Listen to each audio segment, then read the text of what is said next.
So how did you tell your parents when you became pregnant? I actually didn't tell my parents. My mother, she took me to the clinic because I wasn't feeling well, and we actually found out together, unfortunately, for me. What were some of the sacrifices you had to make?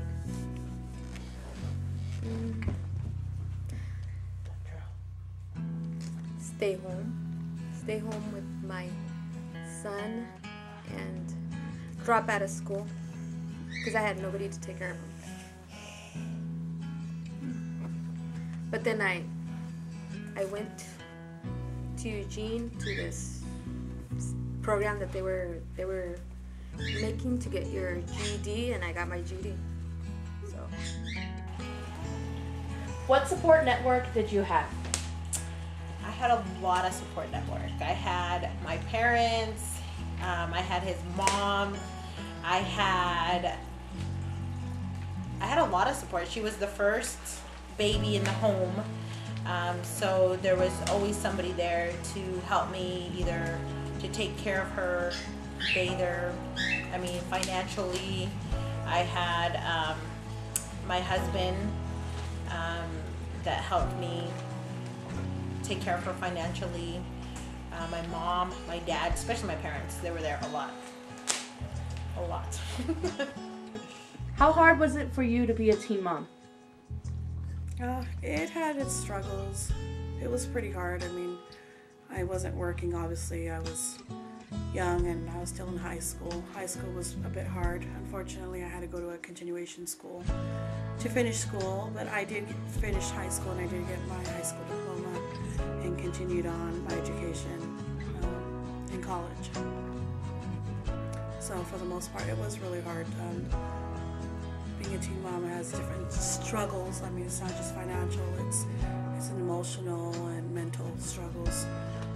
Sometimes the relationships don't even work out. How do you think we can prevent more teen parents nowadays?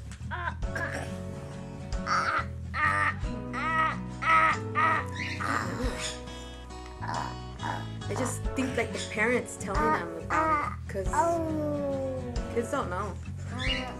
They don't know what they're getting themselves into. Did you finish school? I did not finish school. I was in 11th grade when I gave birth to her.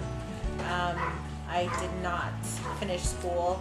After giving birth to her, I continued just working and taking care of her, and I did not go back to school. I'm going now to get my GED, but that's been, my daughter is going to be 12 years old this year, so it's been years. So they're old enough now for me to go back.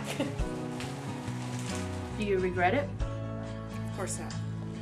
Everything happens for a reason. I'm a firm believer in that. However, teen pregnancy is no joke.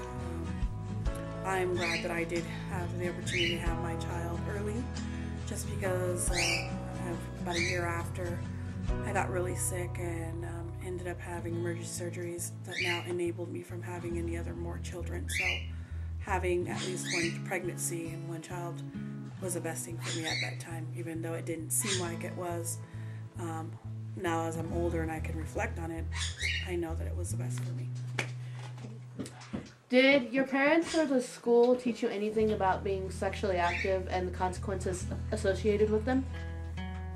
No. Well, the school just teaches you about, I guess, the anatomy, but not, they don't go in like into details of what will happen if you actually do it. And my mom, I had my period and she didn't even know. I had already my period like for 3 months and she didn't know that I had it. And she asked me, where did I get my things? I would get them at the nurse's office over there in the school. And she didn't teach me nothing about sex. She didn't even tell me about my period. Of course she wasn't going to say nothing about sex. How do you plan to prevent a teen pregnancy within your own children? Talking to them openly a lot. There is so much information that you can tell them and talk to them, letting them know how hard it is to be a teen parent. Doesn't matter if you have your network support, your spouse to help you. Just having kids at a young age is very, very difficult. You miss out on all your teen years, your high school proms, dances, not just that, but just being a kid. You miss out on all of that kind of stuff when you give birth to a child at a very young age.